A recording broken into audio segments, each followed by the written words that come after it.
Dear students, I hope कि आप सब लोग खैरियत से होंगे। हमारा जो सबसे पहला लेक्चर है आज का वो है जी बेसिक्स ऑफ एटॉमिक फिजिक्स। हमारा कोर्स था जी atomic and nuclear physics lab course. जैसा कि आप सब लोग जानते हैं कि हमने इस लैब के अंदर 2 हिस्से किए थे अपने कोर्स के। कुछ लैब का हिस्सा वो था जो कि एटॉमिक फिजिक्स के साथ रिलेट करता है और कुछ हिस्सा वो है जो कि न्यूक्लियर फिजिक्स के साथ रिलेट करता है। हम सबसे पहले एटॉमिक फिजिक्स के बारे में अंडरस्टैंडिंग हासिल करेंगे और फिर हम न्यूक्लियर फिजिक्स की तरफ चलेंगे और फिर इन दोनों से रिलेटेड जो जो एक्सपेरिमेंट्स हैं हम उसकी डिमॉन्स्ट्रेशन की तरफ मूव करते जाएंगे।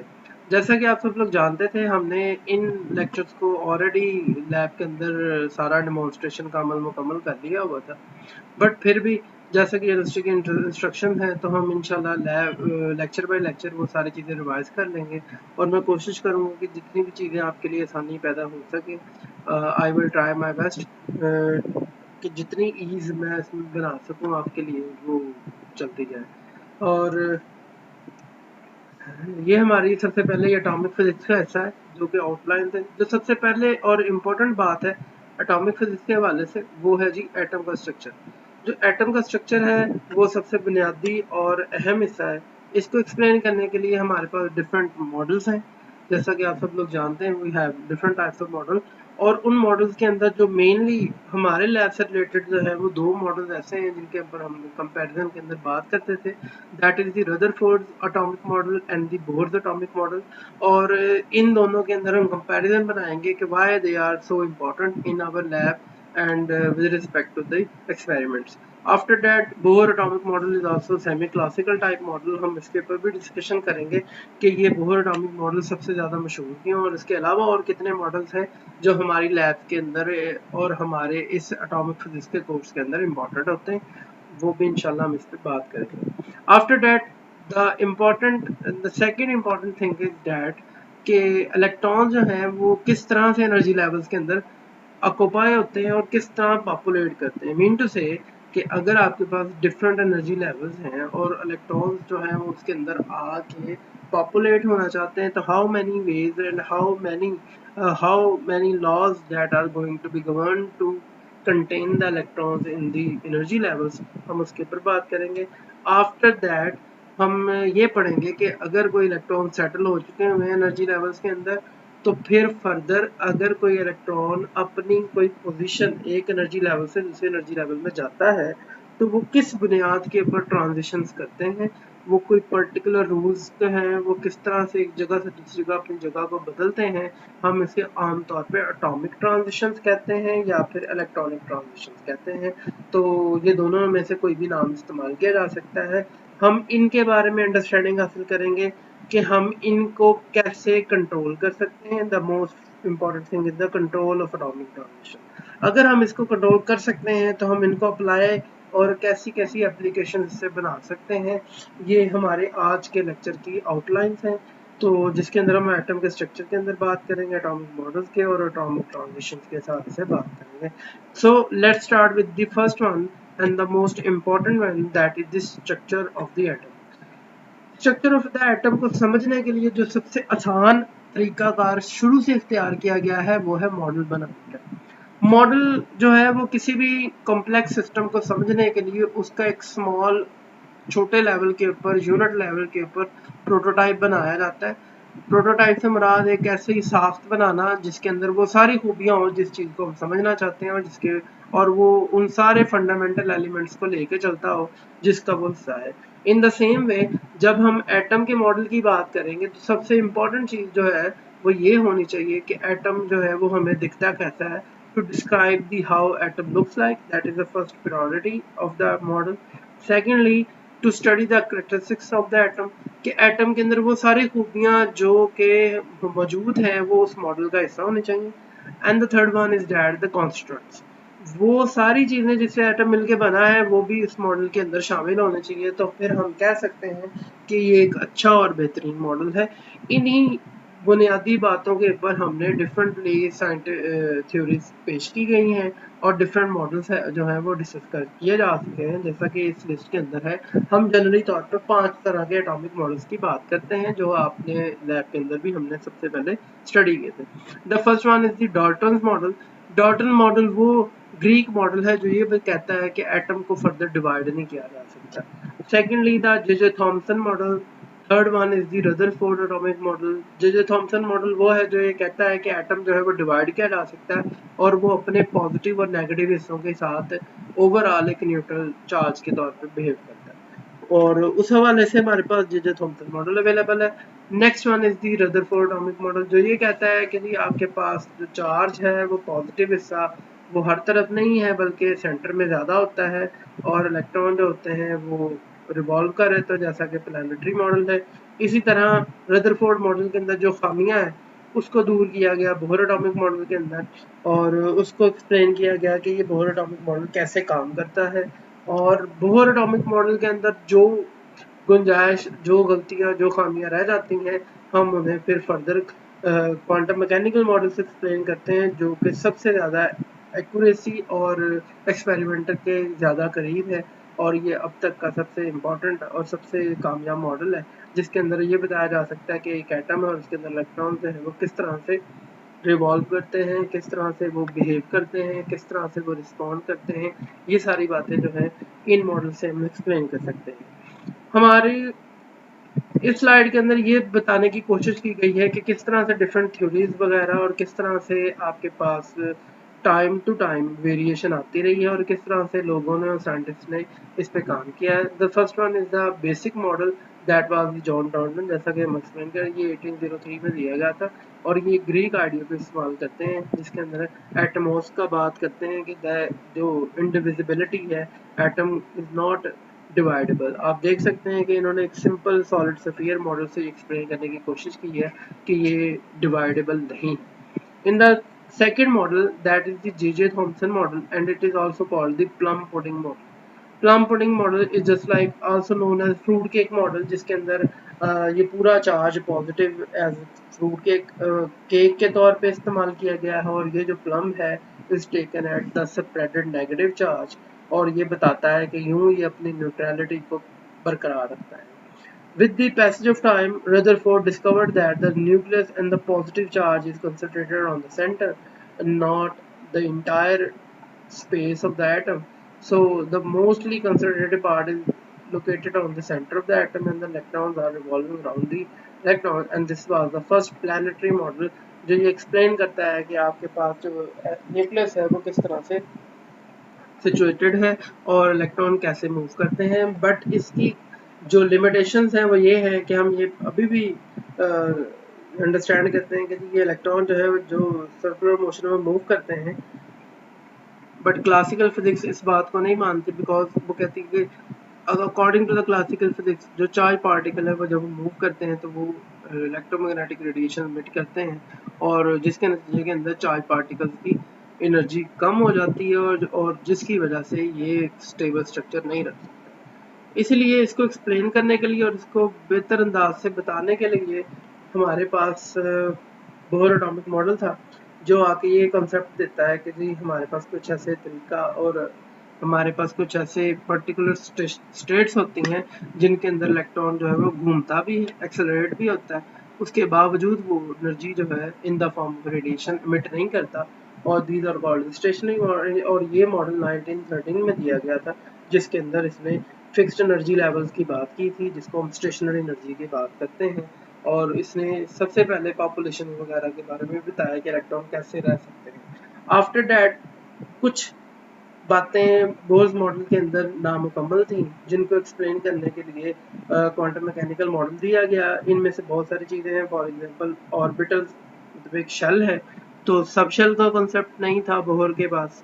सिमिलरली सब शेल का कॉन्सेप्ट भी बोहर एटॉमिक मॉडल नहीं हमें देता, जबकि स्पेक्ट्रोस्कोपी वगैरह से ये पता चलता है कि एक शेल नहीं होता बल्कि इसके अंदर बहुत और भी सब शेल होते हैं और सब शेल के साथ भी फर्दर सब शेल अवेलेबल होते हैं जिसकी वजह से ये नहीं होता। So the quantum mechanical model is the most you can say the closest to nature model जिसके अंदर एटम की मुकम्मल तौर पे एग्जैक्ट किस्म की खसूसियात, स्ट्रक्चर, कॉन्स्टिट्यूएंट्स शामिल किए गए हैं और जिसे 1926 के अंदर एरवन श्रोडिंगर ने वेव मैकेनिक्स के जरिए से मॉडल किया था। इसके अंदर ये बात वादा की गई है कि हम इलेक्ट्रॉन को एग्जैक्टली फाइंड आउट नहीं कर सकते जैसे कि पिछले मॉडल के अंदर हम करते थे। इसने कहा है कि जी we have only the probability to finding the electron near or with the lower or higher probabilities, and keeping in view these things we have only, you can say, the probability to having the electron where the maximum probability of having the electron, these regions of space are known as orbits and orbital and suborbital। And in the same वे उसने concept दिया है कि आप किसी भी electron को एक wave function के ज़रिए से मॉडल कर सकते हैं जो कि इनके गिर्द रिवॉल्व करता है और उसकी मौजूदगी का इन्हासार उसकी प्रोबेबिलिटी के ऊपर होता है, किस तरह की प्रोबेबिलिटी है, किस लिहाज से हम उसको यूटिलाइज कर सकते हैं। फर्दर डिटेल जो है हम इसके अंदर देख सकते हैं कि जो J J Thomson plum pudding model है वो एक स्फेरिकल पॉजिटिव चार्ज जो है वो हर एक के ऊपर अवेलेबल है। इसी तरह नेगेटिवली चार्ज इलेक्ट्रॉन जो वो सेपरेटेड किया गया है, इसको हम प्लम पुडिंग मॉडल के नाम से भी जानते हैं। This is the Rutherford experiment, जिसके बाद रदरफोर्ड ने अपना मॉडल पेश किया था और ये एक्सपेरिमेंट जो है वो स्कैटरिंग ऑफ अल्फा पार्टिकल्स के ऊपर मुश्तमिल है और ये हमारी लैब के अंदर एक्सपेरिमेंट भी था, बट ड्यू टू अनफॉर्चुनेटली हमारी लैब के अंदर ये एक्सपेरिमेंट जो है वो वर्किंग कंडीशन में नहीं था, नहीं तो हमें इसी तरह हम अल्फा बीम्स जो है वो उसके ऊपर स्कैटर्ड करवा के देख सकते थे कि रदरफोर्ड एक्सपेरिमेंट जो है वो कैसे काम करता है। So in the Rutherford experiment this is a very simple technique और वो ये है कि they took the alpha particles, Rutherford और उनके कोलीग्स ने क्या किया, अल्फा पार्टिकल्स की स्ट्रीम को लिया एज अ सोर्स के तौर पे और इसको उन्होंने फॉल करवाया गोल्ड थिन फॉइल के ऊपर। हमारा जो सबसे पहला क्वेश्चन यहाँ पे बन सकता है वो ये है कि आप गोल्ड फॉइल ही क्यों ले रहे हैं और उसकी क्या बुनियादी वजह है। तो हम इस बात को देख सकते हैं कि जो गोल्ड है actually basically the best metal और मेटल्स की सबसे बेहतर फॉइल्स और पतली फॉइल्स बनती हैं। सो डैट्स व्हाई जो सबसे थिनेस्ट फॉइल बन सकती थी मटेरियल्स के अंदर वो गोल्ड था और इस वजह से हमने गोल्ड की फॉइल दी जाती है और गोल्ड के ऊपर ही ये बम्बार्डमेंट करवाई गई थी ताकि एक लेयर ऑफ फॉइल के अंदर मिनिमम नंबर ऑफ एटम्स मौजूद हों ताकि इसकी डेंसिटी जो है वो सबसे कम होती है और इस वजह से ताकि आपकी इंटरेक्शन एक सिंगल एटम जैसी क्रिएशन के साथ करवाई जा सके। तो अल्फा पार्टिकल्स की स्ट्रीम यहाँ पे आती है और इससे स्ट्राइक करती है तो बहुत सारे अल्फा पार्टिकल्स जो है यू कैन सी हियर कि वो आके इस फ्लोरेसेंट स्क्रीन के ऊपर फॉल कर जाते हैं और यहाँ पे ब्लैक स्पॉट बन जाते हैं जैसे फोटोग्राफिक फिल्म के ऊपर बनते थे। और बहुत सारे अल्फा पार्टिकल्स जो है वो छोटे एंगल्स के ऊपर डिफ्लेक्ट हो रहे हैं जबकि कुछ अल्फा पार्टिकल्स ऐसे हैं जो कि बड़े एंगल्स के ऊपर डिफ्लेक्शन दे रहे हैं।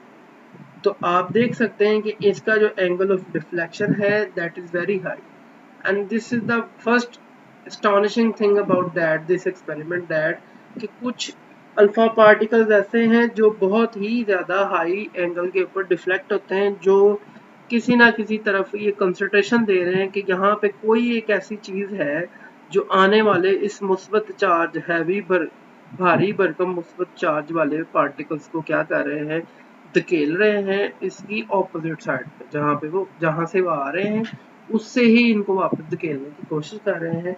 तो ये जो सबसे इम्पोर्टेंट और हैरानकुन करने वाला रिजल्ट था जिसको हम यूँ एक्सप्लेन कर सकते हैं कि ये हमारे पास प्लम पुडिंग मॉडल है जिसके अंदर हम ये एक्सप्लेन कर रहे हैं कि एक अल्फा पार्टिकल आता है जी और वो इनसे फॉल करता है। तो अगर तो आपके एटम के अंदर मौजूद पॉजिटिव और नेगेटिव चार्ज इस तरह से डिस्ट्रीब्यूटेड है तो इनको क्या कर जाना चाहिए था, सभी की सभी अल्फा पार्टिकल को स्ट्रेट निकल जाना चाहिए था। जबकि हमारे वाले एक्सपेरिमेंट के अंदर कुछ ऐसा काम हो रहा है जी कि अल्फा पार्टिकल्स आते हैं और वो एक खास जगह पे मौजूद पॉजिटिव चार्ज से डिफ्लेक्ट हो जाते हैं due to the electrostatic repulsion. In the same way कुछ इनसे वापस जा रहे हैं और कुछ इनसे किसी और एंगल पे मुश्तमिल स्कैटर्ड हो रहे हैं। इस बिहेवियर से हम ये अंदाज़ा लगा सकते हैं कि हमारे एटम की जो शक्ल या स्ट्रक्चर जो है वो प्लम पुडिंग मॉडल जैसा नहीं है, बल्कि हमारे एटम का जो स्ट्रक्चर है वो एक्चुअली वो इस मॉडल प्रोटोटाइप मॉडल जैसा है जो कि हमारे पास यहाँ पे एक्सप्लेन किया गया है। इसके अंदर एक बात और भी गौरतलब है, वो ये है कि आपके ये जो नेगेटिव साइंस है ये आपके आउटर रीजन के ऊपर पड़े हुए हैं जिनका इंटरेक्शन अल्फा पार्टिकल से ना होने के बराबर है, जबकि आपके पास जो ज़्यादातर इंटरेक्शन है वो अल्फा पार्टिकल का या तो न्यूक्लियस इस इंटरनल कोर के साथ है और जो कि पॉजिटिव पॉजिटिव चार्ज रिपल्शन की वजह से इनको परे को धकेल रहे हैं, जबकि बाकी सारा का सारा हिस्सा जो है वो एटम का क्या है जी, खाली है। इस बुनियादी बातों को मद्देनजर रखते हुए ये कुछ बुनियादी लॉज बुनियादी मॉडल के मफरूज़े बनाए गए, जिनमें से ये बात थी कि एटम जो है वो एक्चुअली तौर पे ज़्यादातर हिस्सा खाली है उसका, ये पहली बात थी। दूसरी बात ये थी जी कि आपके पास जो पॉजिटिव चार्ज है वो हाईली कंसंट्रेटेड है, डेंसिटी बहुत ज़्यादा है उस पॉजिटिव चार्ज की, और वो कहाँ पे वाक़ है जी, ज़्यादातर वो सेंटर वाले हिस्से पे वाक़ है। ये पहली दूसरी बात।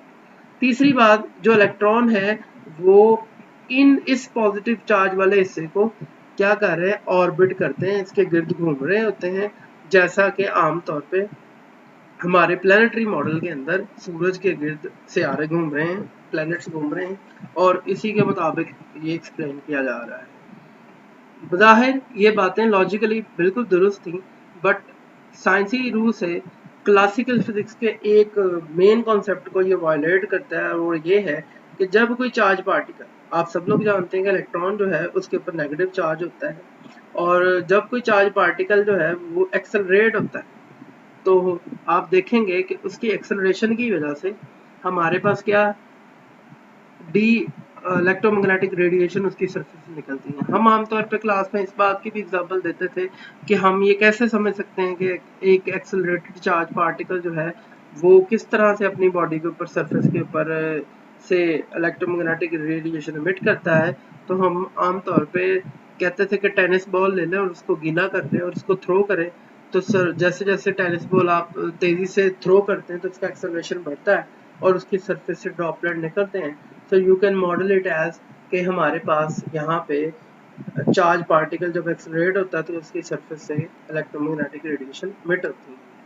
तो ये एक बुनियादी मसला है जिसकी वजह से रदरफोर्ड मॉडल को ज़्यादा पजीराई नहीं मिली, और कहा गया कि ये एक ऐसा मॉडल है जो जिसका स्ट्रक्चर कोलैप्स कर सकता है, क्योंकि इलेक्ट्रॉन और पॉजिटिव की आपस में इंट्रैक्शन है, और जैसे जैसे इलेक्ट्रॉन अपनी एनर्जी कम करते जाएंगे, इखराज करते जाएंगे, तो ये इलेक्ट्रॉन इस न्यूक्लियस के करीब आते जाएंगे और उनकी एनर्जी थोड़ी होती जाएगी, तो ये इलेक्ट्रॉन के अंदर आके कोलाइड करके डिजाइडर कर जाएंगे, जिसकी वजह से ये स्ट्रक्चर कोलैप्स कर जाता है।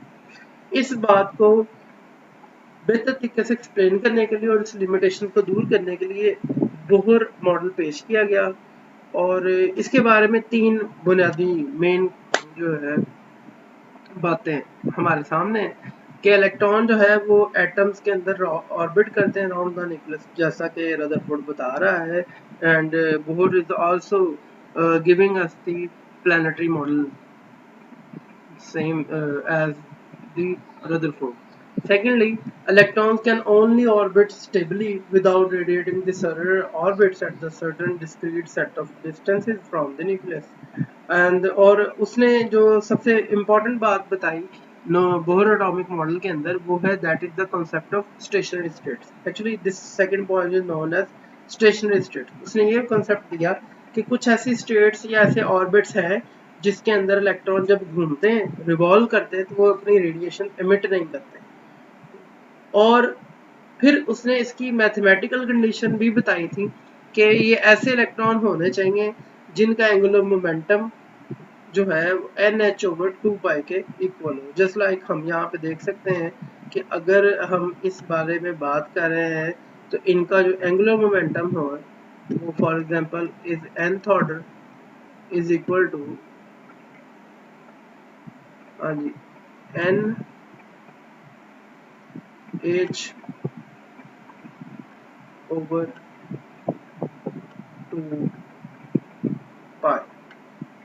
जो ये बता रहा है कि ये वही एनर्जी स्टेट्स रह सकती हैं जिनका एंगुलर मोमेंटम NH/2 पर है। Secondly, electron can only gain और लूज एनर्जी, और ये इलेक्ट्रॉन जो है एक एनर्जी स्टेट से दूसरी एनर्जी स्टेट में तब ही मूव कर सकते हैं if they have the energy difference equal to this one, and this was given as, which is also known as the quantization of energy, और इसीलिए ये एक discrete pattern of energy को emit करेंगे।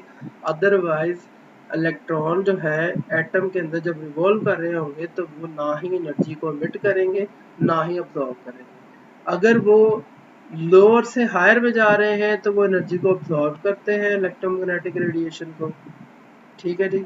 और अगर वो आपके पास आ रहे हैं जी लोअर से हायर में, for example just like here, कि ये हाई से लो की तरफ आ रहे हैं, तो ये क्या करेंगे जी, एनर्जी मिट करेंगे। In the same way we can understand that this is the excitation and this is the de excitation. ये बातें जो है वो रदरफोर्ड नहीं बता सकता था, और ये बातें जो है एज इट इज जो है स्पेक्ट्रोस्कोपी से भी वाज़ेह हो जाती हैं। इनको हम फर्दर जो है अपनी नेक्स्ट स्लाइड के अंदर देख सकते हैं कि किस तरह से हम इसको कंक्लूड कर सकते हैं। सेकेंडली, जो इम्पोर्टेंट बात है वो ये है कि बोहर एटॉमिक मॉडल को सॉल्व करके, after solving the Bohr atomic model, we are able to conclude the many things. For example, we can conclude the energy, we can conclude the radius, कितना radius होना चाहिए, कितनी energy होनी चाहिए nth orbit के हिसाब से। अगर पहला हो तो n की वैल्यू 1 होगी, सो दूसरा हो तो n की वैल्यू 2 होगी। सो n is basically the number of orbit and it is starting from value 1, value 2, value 3 and up to so on। तो ये nth इंफिनिटी तक जा सकते हैं, आप सब लोग जानते हैं। And this is n is also known as principal quantum number, जैसा कि आप यहाँ पे देख सकते हैं, और इसकी वैल्यू जो है वो प्रिंसिपल क्वांटम नंबर की दी गई है, ठीक है। सो ये जो है एनर्जी लेवल, पहले प्रिंसिपल क्वांटम एनर्जी लेवल तो यहाँ पे n स्क्वायर की जगह आप 1 पुट कर दें, यहाँ पे n की जगह 1 पुट कर दें, ये पहली एनर्जी की वैल्यूज आपके पास आ जाएंगी। आप सब लोग जानते हैं अगर हम हाइड्रोजन एटम की बात कर रहे हैं तो इसकी वैल्यू हमारे पास आती थी -13.6 इलेक्ट्रॉन वोल्ट, ठीक है जी। इनकी वैल्यू आती है जी -13.6 electron volt. In the same वे ये आती है जी 0.52 इलेक्ट्रॉन वोल्ट। इसी तरह ये 2.6 × 10⁻⁶ मीटर पर सेकंड, और ये सारी वैल्यूज निकाले जाए। बहुत आसान तरीका है, आप भी घर पे ट्राई कीजिएगा निकालने की, अगर ना पता चले तो बताइएगा। आपने सिर्फ इन कांस्टेंट की वैल्यूज पुट करनी है और आपके सामने वैल्यूज आती जाएंगी। Similarly E the charge of electron 1.6 10⁻⁻19 coulomb, 4 पाई सब लोग जानते हैं 3.14 है। एप्सिलॉन नॉट जो है उसकी वैल्यू निकाली जा सकती है, h कट की वैल्यू 1/n। n जो है आपने जिस क्वांटम नंबर और जिस स्टेट ऑफ शेल की बात करनी है उसके मुताबिक आप ये काम कर सकते हैं। अगर पहला शेल है तो n की वैल्यू पहले पुट कर दें, अगर दूसरा शेल है तो 2, अगर तीसरा शेल है तो हम क्या कर सकते हैं, वहाँ पे 3 पुट कर सकते हैं। And we have everything, velocity, period, frequency, even though we have angular momentum, but बाद में ये पता चला कि जो क्वांटम मैकेनिक्स है उसके अंदर उसके मुताबिक कुछ खामियां हैं इस मॉडल के अंदर भी। मिसाल के तौर पे इस मॉडल के अंदर ये कॉन्सेप्ट तो दिया गया है कि एनर्जी क्वांटाइज होती है, जैसा कि ये क्वांटाइजेशन है। क्वांटाइजेशन से क्या मुराद होता है, एक बुनियादी यूनिट का बार बार रिपीट होना, खुद को रिपीट करना किसी सिग्निफिकेंट वैल्यूज के मल्टीपल होने के साथ, तो हम उसको क्वांटाइजेशन कह सकते हैं। फॉर एग्जांपल आप 2 का टेबल लेते हैं, 3 का टेबल लेते हैं, 4 का टेबल लेते हैं, तो 2 × 1 तो वो 2 होता है। अगर 2 × 2 हो तो वो 4 हो जाता है, उसके अंदर 2 के 2 यूनिट आ जाते हैं।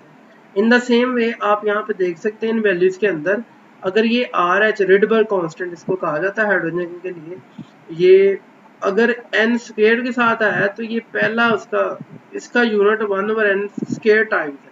अगर ये आप 2 कर देंगे तो ये उस हिसाब से 4 टाइम्स हो जाएगा। इसी तरह यहाँ पे ये मल्टीप्लिसिटी है, ये मिनिमम वैल्यू है और ये इसका बेसिक यूनिट है और ये मल्टीप्लाई हो रहा है। v1 is the basic velocity और ये आगे मल्टीप्लाई होगी। In the same way we have the further continuity. तो आप इन सारी चीज़ों को घर पे निकाल के देखिएगा। मैं आपको सपोर्टिंग मटेरियल साथ भेज रहा हूँ, अगर किसी को मसला हो तो पढ़िएगा, समझिएगा। ये सारी चीज़ें आपकी बेसिक्स को इम्प्रूव करने के लिए, ताकि अगर हमें कोई MCQs टाइप देना पड़े आपको तो आपको ये सारी चीज़ें आती हैं। नहीं, आफ्टर डूइंग दैट हम इन सारी चीज़ों के बारे में एक बुनियादी चीज़ हासिल कर सकते हैं। वो ये है कि हमें ये पता होना चाहिए कि अब इलेक्ट्रॉन जो है वो कैसे हो सकते हैं और एनर्जी लेवल्स कैसे डेवलप किए जा सकते हैं। तो यहाँ पे रिलेशन बताया गया है कि एक प्रिंसिपल क्वांटम नंबर है, इसी तरह हमारे पास टोटल 4 तरह के क्वांटम नंबर होते हैं। एक होता है जी n वाला, एक हमारे पास होता है, आपके पास है जी l वाला, ठीक है जी। We have third one is the ml quantum number and the fourth one is the ms quantum number, ठीक है जी। जो फर्स्ट वन है अभी हम बात कर चुके हैं, it is called the principal quantum number और इसकी वैल्यू होती है जी 1 2 3 अप टू 4। एल वाला जो होता है इसकी वैल्यू होती है जी n -1 के साथ, तो ये 0 1 2 3 अप टू 4। एल वाला जो होता है ये वैल्यूज रखता है जनाब प्लस माइनस एल के हिसाब से, और ये एम एस वाला जो होता है that is spin quantum number, उसकी वैल्यू होती है प्लस माइनस हाफ के हिसाब से। तो पहला जो प्रिंसिपल क्वांटम नंबर, इसकी अगर वैल्यू 1 है हमारे पास, तो सब लेवल्स कितने होंगे, नंबर ऑफ ऑर्बिटल्स कितने होंगे, नंबर ऑफ ऑर्बिटल्स पर एन कितने होंगे, नंबर ऑफ इलेक्ट्रॉन्स पर एल कितने होंगे और नंबर ऑफ इलेक्ट्रॉन्स पर एन कितने होंगे। हम इसके ऊपर सारी बात कर सकते हैं। थोड़ा सा मैं आपको ये बताता चलूँ कि ये थोड़ा सा कहना क्या चाह रहा है। एक्चुअली ये वाला जो पहला हिस्सा है ये बताता है कि लेवल कितने हैं, एनर्जी लेवल कितने हैं। फिर ये बताता है कि उन एनर्जी लेवल्स के अंदर फिर सब लेवल्स कितने हैं, ये बता रहा है। फिर ये उसमें ये बताता है कि उन सब लेवल्स के अंदर कितने फर्दर सब लेवल्स अवेलेबल हैं। हम आमतौर पे उनको ऑर्बिटल्स कहते हैं, ठीक है। और स्पिन के बारे में तो हमारे पास है कि इलेक्ट्रॉन एक फर्मियोनिक पार्टिकल है जिसकी स्पिन हाफ होती है हमेशा। तो लेट्स स्टार्ट विद दैट। अगर हमारे पास प्रिंसिपल क्वांटम नंबर कितना है जी 1, तो ये हमारा सबसे पहला आपके पास लेवल होगा। अब एक इसके अंदर कितने सब लेवल अवेलेबल हैं, वो कहता है जी इसकी वैल्यू है जी L is equal to N is equal to 1 and L is equal to क्या है जी 0। L की वैल्यू कितनी होगी जी यहाँ पे 0 होगी। इसका मतलब है कि इसके पास बेसिक लेवल अवेलेबल है एंड दिस इज दी 0। और इसके अंदर कोई sub number of orbital sub orbitals available हैं या नहीं है, तो वो कहता है कि now we have only simple choice और वो है जी 1 की। Actually this is again becomes the 0। So we have number of orbitals कितने हैं जी एक ही है और वो है s वाला ही, ठीक है जी। तो इसके अंदर कितने नंबर ऑफ ऑर्बिटल्स पर n स्क्वायर हो सकते हैं, दैट इज दी ओनली 1 वे। तो नंबर ऑफ इलेक्ट्रॉन्स कितने हो सकते हैं जी, वो हो सकते हैं जी 2 हो सकते हैं, और इस वजह से 2n स्क्वायर फार्मूला। तो पूरे क्वांटम नंबर अगर आपको पता है प्रिंसिपल क्वांटम नंबर, तो 2n स्क्वायर से आप क्या निकाल सकते हैं, ये बता सकते हैं कि कितने नंबर ऑफ इलेक्ट्रॉन्स आएंगे। जिस तरह ये 2 से निकाला गया है 2n स्क्वायर 8 आएंगे, 3 से निकाला गया है तो ये 18 आते हैं, और ये जो 4 है ये बताता है कि 32 है। एक्चुअली हमने पढ़ा हुआ था कि ये वाला जो पहला principal quantum number it is called the k, second is the l, third is the m and fourth one is the n quantum numbers. तो इस लिहाज से हमारे पास ये k1 इसको करता है, l इज इक्वल टू 0 होगा तो s होगा, अगर l इज इक्वल टू 1 होगा तो ये क्या होगा जी आपके पास ये p आ जाएगा। फॉर एग्जांपल अगर हम इस केस को देखें तो हमारे पास यहाँ पे 2 बनते हैं जी ऑर्बिटल सब ऑर्बिटल लेवल। वो कौन कौन से हैं, वी हैव 0 2 के लिए। अब 2 के लिए था तो ये 2n की वैल्यू पुट की थी 2n -1, तो ये कितना हो गया l हमारे पास आ गया जी ये 1 आ गया। अब ये 1 आ रहा है तो इसका मतलब है कि L की वैल्यू आपके पास क्या जी 2 है, एक 0 वाली है और एक L वाली है। So we have here L is equal to 0 S के लिए और L is equal to 1 P के लिए। तो इसके अंदर एक ऑर्बिटल्स है और इसके अंदर कितने हैं जी आप जानते हैं। P के कितने हिस्से हो सकते हैं जी 3 हिस्से। px वाला हिस्सा मैं यहाँ पे लिख रहा हूँ जी, थोड़ा सा इशू हो सकता है आपको। py वाला हिस्सा जी and the third one is the pz वाला part. So we have here 3 suborbitals, तो px, py and pz। तो इसलिए यहाँ पे 3 लिखा गया है।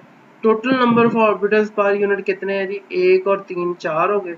और अब सब में नंबर ऑफ इलेक्ट्रॉन्स कितने हो सकते हैं, हर एक में कितने आने हैं मैक्सिमम 2, 2 इसमें आ गए 2 इसमें आ गए, तो 2 6 और ये आपके पास 2 ये और 2 6 और ये टोटल 8 हो जाएगा। सो इन द सेम वे हम बाकी चीज़ों को भी फिल कर सकते हैं। आप अगर इससे समझें तो ज़्यादा आसान हो सकता है, हम इलेक्ट्रॉनिक ट्रांजिशन के जरिए या इलेक्ट्रॉनिक डिस्ट्रीब्यूशन से भी ये काम कर सकते हैं। Now the next part is that हम किसके ऊपर बात करें, वो ये है कि आपकी ये सारी स्कीम के मुताबिक इलेक्ट्रॉन सेटल हो गए हुए हैं। अब इलेक्ट्रॉन्स अब क्या करना चाह रहे हैं, अब इलेक्ट्रॉन जो है वो एक सेटलमेंट के बाद इलेक्ट्रॉन जब बाहर से कोई एनर्जी आती है या देते हैं तो किस तरह से ये बिहेव करते हैं। एटम, ये जो ग्रीन वाले आपको दिख रहे हैं ये इलेक्ट्रॉन भी हो सकते हैं और एटम भी हो सकते हैं। अगर आप एटॉमिक ट्रांजिशन की बात कर रहे हैं तो ये एटम की भी ट्रांजिशन हो सकती है। अगर आप इलेक्ट्रॉनिक ट्रांजिशन की बात करते हैं तो ये किसी एटम के अंदर मौजूद इलेक्ट्रॉन भी हो सकते हैं। अभी हम इसको जरा जनरल करके लेके चल रहे हैं। पहली कॉन्फ़िगरेशन तो ये है जिसके अंदर आप एनर्जी सिस्टम को देते हैं। ये ग्राउंड स्टेट के ऊपर आपके पास इलेक्ट्रॉन पड़ा हुआ है जी और आप बाहर से एनर्जी दाखिल करते हैं और वो एनर्जी जो है इस डिफरेंस के बराबर है। तो इलेक्ट्रॉन इस एनर्जी को ऑब्जॉर्व करेगा और ऑब्जॉर्व करने के बाद इलेक्ट्रॉन क्या करेगा, एक्साइटेड स्टेट के अंदर मूव कर जाएगा। एंड दिस एक्साइटेशन जो है वो ये बता रही है कि इन दोनों की एनर्जी का डिफरेंस के बराबर था। आफ्टर दैट ये हमारी दूसरी कॉन्फ़िगरेशन जो है उसके अंदर क्या है, that is the reverse process.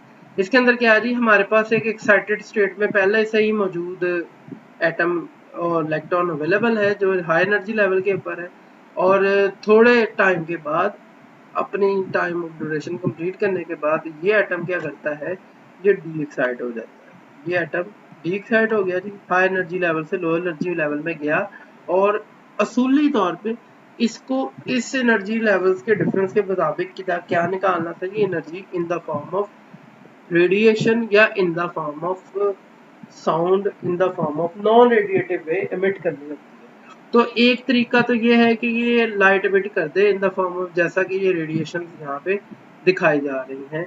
आप देख सकते हैं कि ये रेडिएशन एमिट होती हैं और इन रेडिएशन के ऊपर भी डिपेंड करता है कि ये 3 कलर्स थे हमारे पास, रेड ब्लू एंड ग्रीन। ये डिपेंड करेगा कि किस तरह की इनके दरमियान ट्रांजिशन हुई है और कौन सा कलर निकलेगा और उस हिसाब से ये रखे जाएंगे। इसका मतलब हमारा अगला जो सवाल बन सकता है वो है जी ट्रांजिशन रूल्स के बारे में।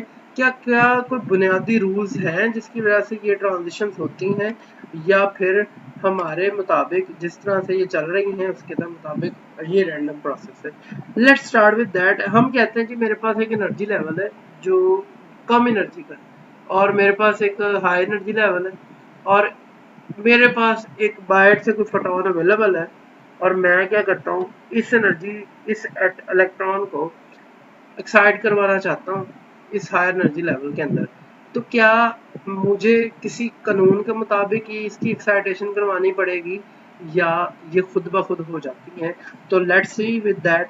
हम देखते हैं कि किस तरह से हाई एनर्जी लेवल में चला जाता है, कौन से कवानीन है, कौन से लॉस हैं, कौन से रूल्स हैं जिनको ये फॉलो करेगा और उसके मुताबिक ये हमारे पास ट्रांजिशन पॉसिबल होगी। So the most important thing is that energy conservation.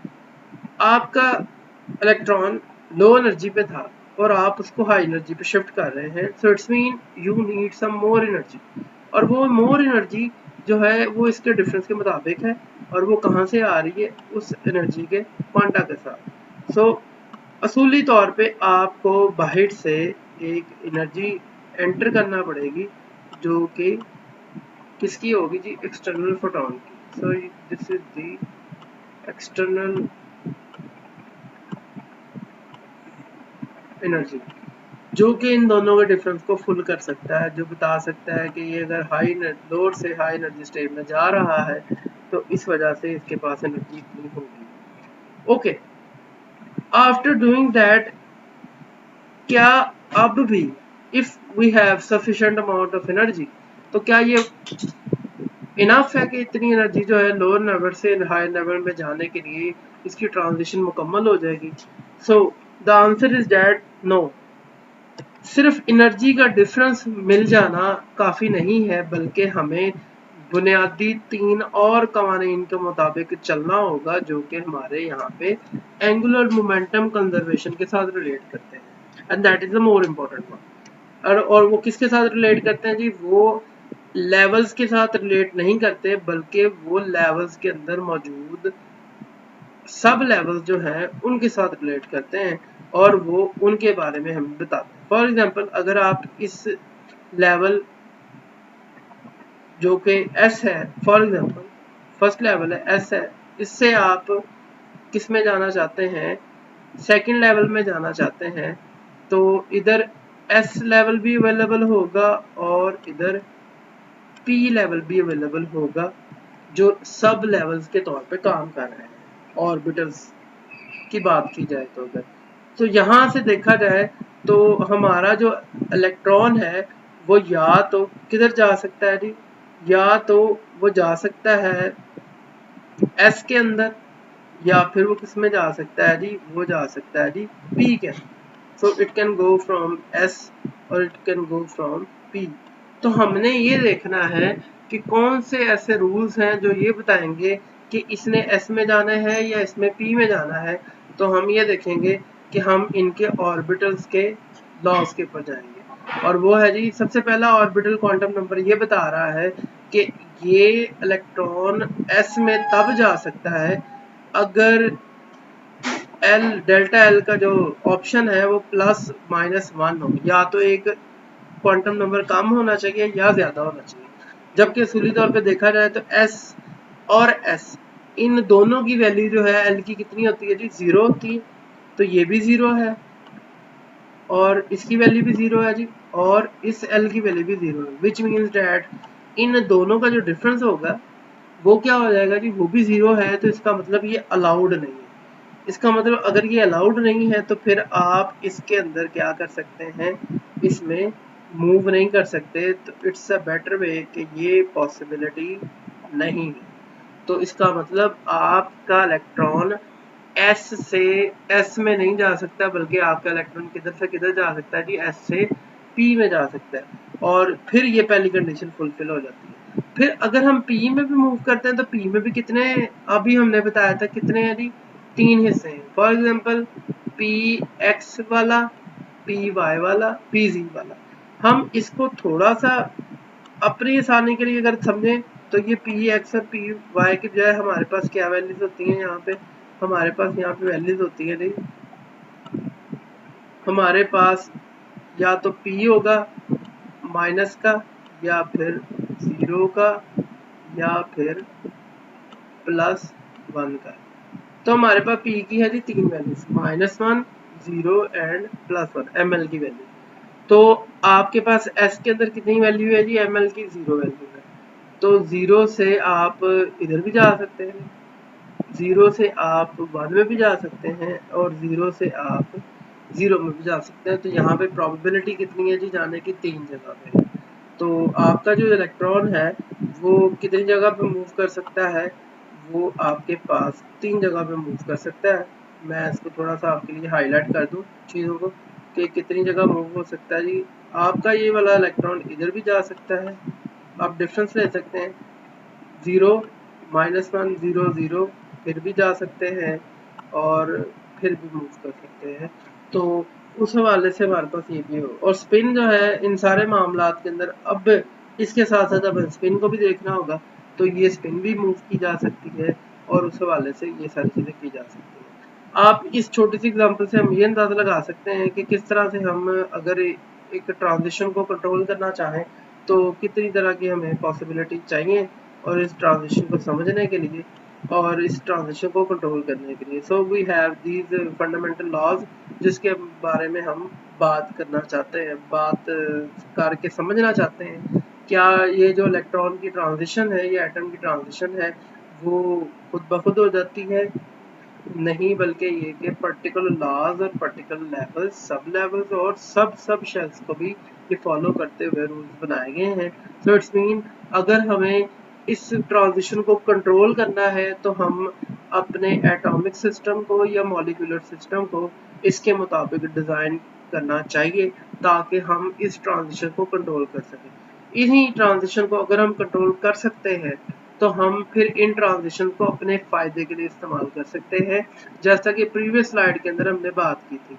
देखें, जिस तरह आपके पास ये एनर्जी है, फॉर एग्जांपल आपके पास ये एक्साइटेशन है और जब हम अपनी मर्जी के मुताबिक डी एक्साइटेशन कराते हैं तो हमारी मर्जी के मुताबिक हम रेड कलर भी ले सकते हैं, ब्लू कलर भी ले सकते हैं, ग्रीन कलर भी ले सकते हैं, डिपेंडिंग अपॉन दैट कि हमने इन दोनों का एनर्जी डिफरेंस कैसे सर्च करना है।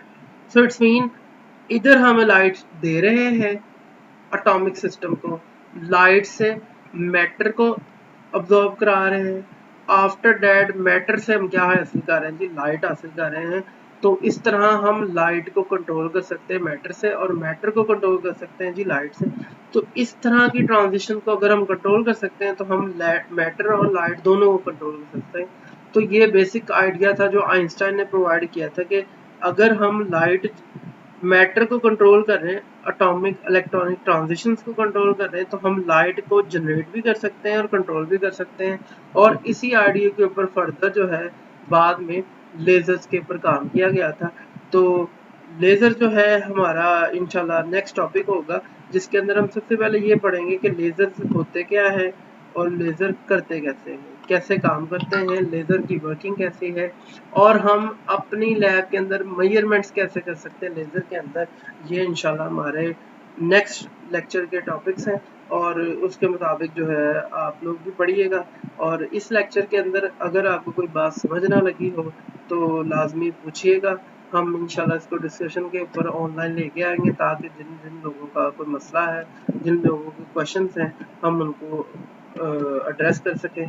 और आपका और आपके अटेंशन का बहुत शुक्रिया। थैंक यू, जज़ाकल्लाह।